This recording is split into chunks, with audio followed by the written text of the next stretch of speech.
Welcome to 9 vibes. నా పేరు క్రాంతి. ఈరోజు మనం కాంగ్రెస్ గురించి మాట్లాడుకునే ప్రయత్నం చేద్దాం. దేశంలో కాంగ్రెస్ పరిస్థితి ఏంటి అనే విషయం గురించి మనం చర్చించుకునే ప్రయత్నం చేద్దాం. దేశ ప్రజలు కాంగ్రెస్ని చూసి అయ్యో పాపం అనే పరిస్థితి ఉంది అని విశ్లేషకులు అంచనా వేస్తున్నారు. దాని గురించి మనం మాట్లాడుకునే ప్రయత్నం చేద్దాం. తెలంగాణ, కర్ణాటక, పంజాబ్ ఈ 3 రాష్ట్రాలలో అధికారంలో ఉన్న కాంగ్రెస్ కాస్త బలంగా కనిపించిన ఈ రాష్ట్రాల్లో కూడా అధికారం ఉంటుందా, ఊడుతుందా, ఇక్కడ పావులాట ఎలా నడుస్తుంది అనేది కాస్త అనుమానాస్పదంగానే ఉంది. వీటి గురించి ఎంపీ ఎలక్షన్ల తర్వాత మనకు ఒక క్లారిటీ వచ్చే అవకాశం ఉంటుంది. అదేవిధంగా రాహుల్ గాంధీ వయనాడులో ఆయన టికెట్ను సిపిఐ నాయకుడు రాజా ఆయన కూతురుకి ఇవ్వాలని పట్టుబట్టడంతో ఉత్తరప్రదేశ్లో భారత్ జోడో న్యాయ యాత్ర నుంచి విరమించుకొని హుటాహుటిన వయనాడుకు వెళ్ళడం జరిగింది. అక్కడున్న పరిస్థితులను సమీక్ష చేపట్టడం కూడా జరిగింది. అంటే ఆయన సీటుకు కూడా గ్యారంటీ లేదు ఈరోజు. అంటే రాహుల్ గాంధీ స్వయంగా ఆయన సీట్లో కూడా భద్రతగా లేడు, అభద్రతా భావంతో ఉన్నాడు.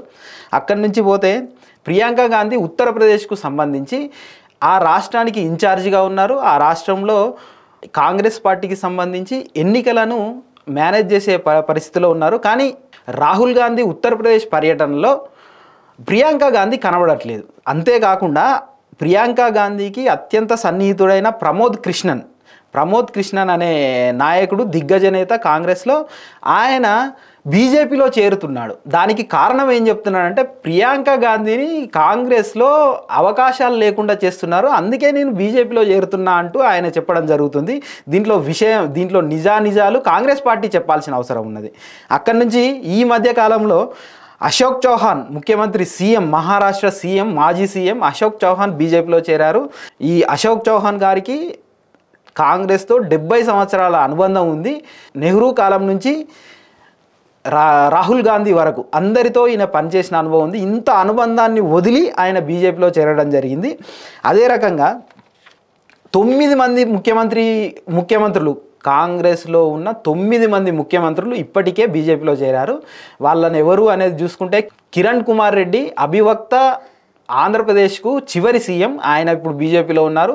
ఎస్ఎం కృష్ణ కర్ణాటకలో పేరొందిన కర్ణాటక నాయకుడు, ఆయన చాలా కాంగ్రెస్ పార్టీకి సంబంధించి ఆయన గొప్ప నేతగా చెప్తారు. ఆయన కూడా ఇప్పుడు కాంగ్రెస్ పార్టీని వీడి బీజేపీలో చేరారు. దిగంబర్ కామత్ గోవా నుంచి, అమరేందర్ సింగ్ అయితే పటియాలా మహారాజా అని పిలుస్తారు, ఆయన పంజాబ్ పటియాలా మహారాజా అని పిలుస్తారు, ఆయన ఇట్లా బీజేపీలో చేరడం జరిగింది.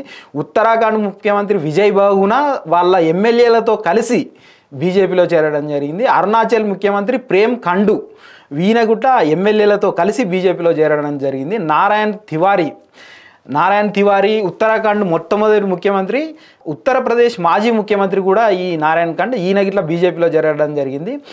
జగదంబికా పాల్ అనే ముఖ్యమంత్రి ఉత్తరప్రదేశ్ నుంచి, ఆయన కూడా పూర్తి స్థాయిలో బీజేపీలో చేరడం జరిగింది. ఇప్పుడు శివసేనలో ఉన్న నారాయణ్ రానే, బాబులాల్, ఒకప్పుడు కాంగ్రెస్లో అత్యంత సన్నిహితంగా పనిచేసిన బాబులాల్ ఇప్పుడు కేంద్ర మంత్రిగా ఉన్నారు బీజేపీలో వచ్చి.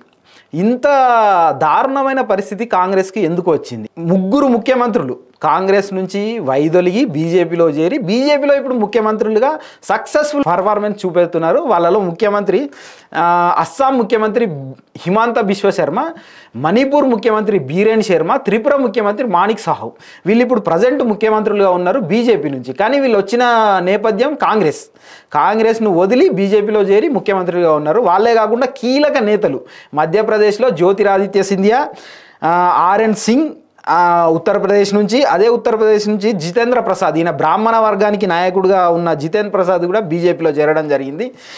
వీళ్ళంతా కాంగ్రెస్ని ఎందుకు వీడుతారు, బీజేపీలో ఎందుకు చేరుతారు అనే విషయం కాంగ్రెస్ ఒకసారి అంతర్మదనం చేసుకోవాల్సిన అవసరం ఉన్నది. ఇప్పుడు లేటెస్ట్గా వస్తున్న న్యూస్ ఏంటంటే గాంధీ కుటుంబాన్ని వదిలి కమల్నాథ్, ఆయన కొడుకు నకుల్నాథ్, వీళ్ళిద్దరు కూడా బీజేపీలో చేరే అవకాశం ఉందని చెప్పి వార్తలు వస్తున్నాయి. ఒకసారి 70 సంవత్సరాల చరిత్ర, దాదాపు 100 సంవత్సరాల చరిత్ర కలిగిన కాంగ్రెస్ పార్టీ ఒకసారి అంతర్మదనం చేసుకోవాల్సిన అవసరం ఉన్నది. 400 ఎంపీ సీట్ల నుంచి 40 సీట్లు ఇట్లా వస్తుందో రాదో అనే పరిస్థితికి కనీసం ఎంపీ రాహుల్ గాంధీ స్టార్ క్యాంపెయినర్గా ఉన్నారు.